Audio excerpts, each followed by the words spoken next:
Don't worry, we're gonna get to the main event in a little bit. UFC 320 full card reaction, immediate reactions. My immediate reaction after the event. We're gonna get to the main card. I'm gonna breeze past these fights. I got a lot to get off my chest this video. We'll start off with Veronica Hardy. She looked good. You know what I'm saying? Not the best base for women's MMA, but Veronica Hardy is, you know what I'm saying? She got it done. Moving on up to cover. Ramiz Brahimaj. We did pick Ramiz Brahimaj. He was a plus 225 underdog or 250. All of his wins are by finish. If you picked them by finish, I think it was plus 400. That was pretty easy cash. I didn't bet on it personally, but he did his thing. Head kicked him into a guillotine, I believe. Got the guillotine choke against Austin Vanderford. Chris Gutierrez, low-key, probably the safest bet on this fight, was a part of the safe bet for the card. Farid Basharat by decision. Yeah, I don't really have nothing to say about this fight. Farid Basharat did his thing. He got the takedowns. Chris Gutierrez really accepts bottom position pretty easily, so that's all I got to say about that fight. Moving on up the card, we have Macy Chiasson, and this is when the selling started to take place. Macy, why didn't you land the takedowns earlier? 2 of 3. What were you doing? You trying to do this judo shit, trying to go for the wrist control. She almost choked out Yana Santos. Yana Santos not that good. Macy just slow start. Couldn't even get the takedowns in round 2. But yeah, it was definitely Yana Santos fight. But what did Yana Santos really do? You know what I'm saying? She didn't really look to finish the fight. At least Macy looked to finish the fight. Kept pressing forward. Kind of a boring fight. Not even kind of. Boring fight. If Macy would have got the sub, maybe a little different. Punahele Soriano. He was upset at this performance. Like, buddy, can we go for a finish? Look at this. Look at this strike differential. Yeah. Can we just keep it a buck, bruv? Like, he was just holding him down. That's fine. At least find a finish. But yeah, Punahele Soriano looked good in this fight. Got the takedowns. Got what he needed to get. Nikolai, yeah, bro. Pack it up. You know what I'm saying? But the early prelims are really good. We had Veronica Hardy. We had Ramiz. We had Farid. We had Macy. Macy almost got it done. We did have Punahele Soriano. Moving on to card. Yeah, Edmund Shabazian. I should have played this KO first round. He usually always gets his KOs in the first round. I had actually parlayed Edmund Shabazian by KO, you know, a little something. But Andre Muniz, yeah, it could not get the takedowns going. It's kind of exactly how I planned it out. I think Edmund Shabazian is good enough to hang with bro in the grappling, except Andre Muniz cannot hang with bro in the striking. Moving on up the card, this was I have to get a lot of my chest in this fight so I could be still good. What the fuck is this? What was that? This was a robbery decision. Actually, bro, honestly, the worst decision I've seen in a while. What the fuck did Hakoub do? I'm not even being biased. What did Hakoub do? Jacob. I'm not even calling Hakoub, bro. You're Jacob, bro. You're Jacob, all right? What the hell did this guy do besides pull Gilly 5 times, didn't get a single guillotine, kept going for the guillotine, didn't do shit? If you look, bro, significant strikes, like what did he do for real, bro? What did this guy do for real? Patchy Mix just held him down. Jacob couldn't get nothing going. The total strikes that he landed didn't really do shit. And Patchy almost had a submission on him towards the end of the round. Look, 3 submission attempts coming from Jacob. Didn't land any of them. This was a crazy robbery, in my opinion. Patchy Mix, though, hang it up. Why are you going to split decisions with a guy making his UFC debut? You're trash, bro. We could put Patchy Mix on the ban list. I know Wilson's gonna watch it. Put him on the fucking ban list, bro. We're putting Patchy Mix on the ban list, bro. You're on the ban list. Never touch another slip again. You're trash, bro. Should have been finished. You were a champ in Bellator. Bellator is trash, bro. Moving up the card, underdog of the week, Ju Sang Yo, GG's. He looked so good in this fight, bro. He looked so good. He was landing on the low kicks. Pause, bro. Come on, grow up. You know what I'm saying? Grow up, man. Grow up, bro. Like, fucking, bro. Anyway, Ju Sang Yo looked really good in this fight, landing the low kicks. But it's like Daniel Santos just literally just tucked his chin and just started whatever that was. You know what I'm saying? Just started throwing overhands. He called Jusen Yo one, and I feel like Jusen Yo likes to keep it real technical, but it's like I think he was just waiting for like a counter, like floating on the back foot counter. But it's like he just should have got out of that exchange and stay away from the dirty boxing range. I still like Jusen Yo. I think he's gonna be a really good prospect.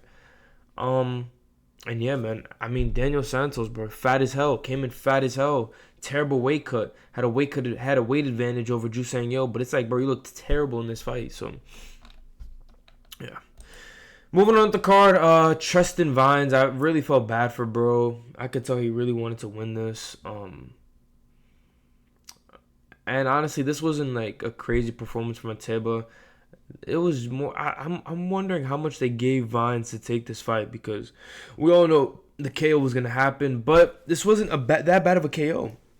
Usually Ateba like goes out there and just fucking brutalizes people, but he didn't look that bad in this fight.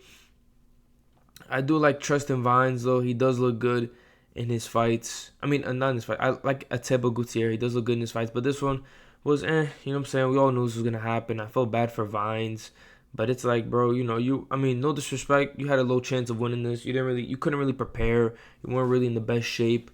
So it is what it is, brother. All right, moving on to the main card. Joe Pyfer turned the body cam off, got it done. I really like how he looked in this fight.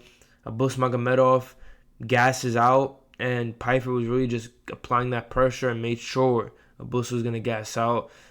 Abus got a takedown, didn't really do anything with it, couldn't really do anything. Pyfer he looked really good in this fight, man.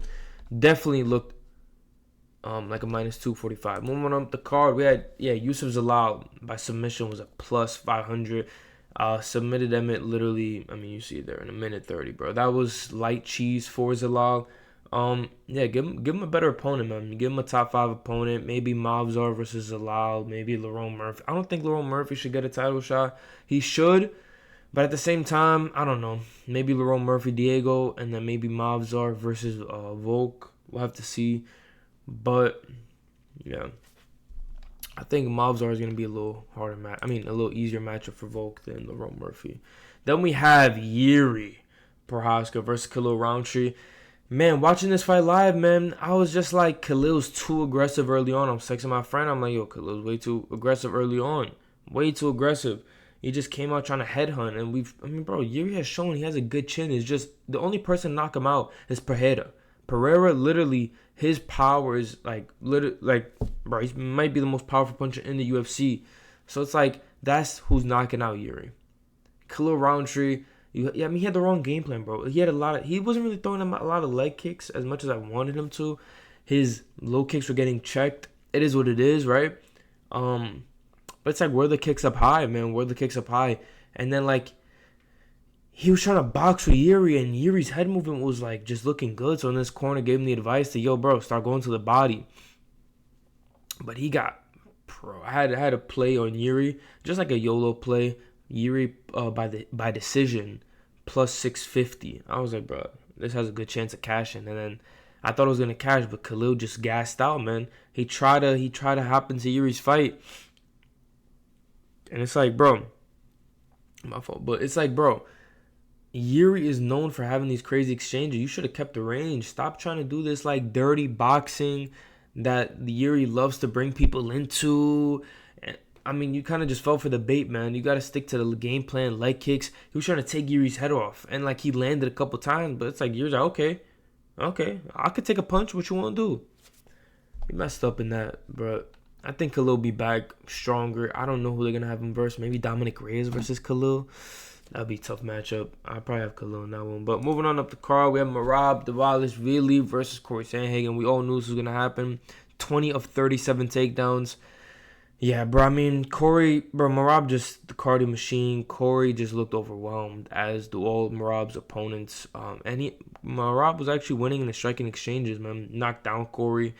And towards the later rounds, it looked like he wanted to finish Corey, but he couldn't do it. So by the time for the 4th and 5th round came around, it was just whatever. You know what I'm saying? But Merab, I don't know who's gonna stop him. I don't even know who they have next for him. But let's talk about this. Let's talk about this. As I yawn, right? Yo, Chama is back. I don't know how I feel about it. A lot of people are gonna glaze Chama. Dude, Chama's back. Dude, Alex Pereira, bro. Dude, he's back. Bro, he's 37, bro. I get it, though. He makes the light heavyweight way more exciting than Ankalaev. No, brother. October 4th. No Chama. Oh, glad, man. But it's like, bro, Ankalaev, you sold a lot of people's slips. I remember a couple of my homeboys was like, yo, who we betting on? Who we betting on? Yo, bro. I was like, Remy, how do you feel about the Ankalaev? I'm like, bro. I was so confident Ankalaev. I'm like, yeah, bro, Ankalaev about to just wrestle this guy, whatever. But Ankalaev was on the back foot and got hit with one punch from Pereira. That's not the problem. It's not the problem. You could get hit, bro. You could get hit by Pereira, right? It's a hard punch. He's one of the hardest punchers in the UFC. What the fuck was that? He tried to wrestle him. He couldn't do it. And he just stood in a turtle position. Bro, try to go to your back, bro. What is Pereira going to do? What is he going to do? Wrestle you? He's going to get your back and he's going to choke you out. No, he's not. But, I mean, very small chance he goes out there and chokes you out. Yeah, bro. I genuinely don't understand what the point of that was. It just seemed like Ankalaev wasn't even a champ for him, man. But Shama's back, honestly, for the better. I just wish this fight we seen a little more levels, because like Ankalaev is still like a question mark for me, bro. Like, he looks good, then he doesn't. It's like, bro, like it's kind of like the Jan Blachowicz fight. Like, he looked okay in that fight, then he looked good in the Pereira fight. But it's like, was Pereira really injured then? I mean, I'm gonna take his word for it. You know, I'm guessing, I forgot what was injured. Maybe his hand, his leg. But damn, bro, like, Ankalaev, man. Ankalaev, did not expect it to go like this. I thought Ankalaev would have won. I thought it was going to look just like the regular, the first fight. But, yeah, man. I just think it was a little too much, man. I think he underestimated Pereira a lot. Oh, I didn't even finish the story about my homeboys. So, like, a lot of my homeboys are like, Remy, who you got? Ankalaev. And one of my boys called me right before the fight. He's like, yo, who we betting on? And I'm just, I think he's like, who you got in the main event? I'm like, I got Ankalaev. But I told him, I was like, bro, be careful, bro. Like, be careful. I wouldn't, and he's like, yo, I'm going to drop a bag on that fight. He's like, yo, am I bugging? I'm like, bro, like, you just can't bet a bag in the main event fight where Pereira can literally do what he did and finish a fight with one punch, and he has done it before. But it's like Ankalaev just completely, like, just didn't really take Pereira seriously, it seemed. And then he walked in with a little too much confidence, which I get, right? But also Pereira, when do you ever see him really throw a right hand overhand? And he stunned him bad. So I don't think Ankalaev was expecting that. But, I mean, like, I don't know. It was really just, like, I don't mind you getting wobbled by Pereira. But it was more like what he did on the ground. It was like, bro, what the hell? Give your back up. Get to your feet. Get up. He just kind of accepted the KO. It was like, I don't know. But Pereira's back. Light heavyweight is good again. A lot of people are talking about, let's make Yuri versus Pereira 3. It's like, bro, let's chill out, man. Let's chill out. Since Pereira's champ, I would have been fine with that if it was Ankalaev, if he's still champ, fresh matchup. But Pereira, Yuri 3. Not right now, man. Give Yuri, like, I don't know. Who's really in the top 5 right now? I don't even remember right now. I think Jamal Hill's probably there. Carlos Ulberg's probably in there. I don't know, man. Maybe you do Ankalaev and Yuri for, like, just the number 1 contendership. Maybe you give Carlos Ulberg to Pereira to get knocked the fuck out, bro. Because what is Carlos Ulberg going to do against Pereira? But there goes my camera, boys. That's how true it is. Like, comment, subscribe, and I'm out.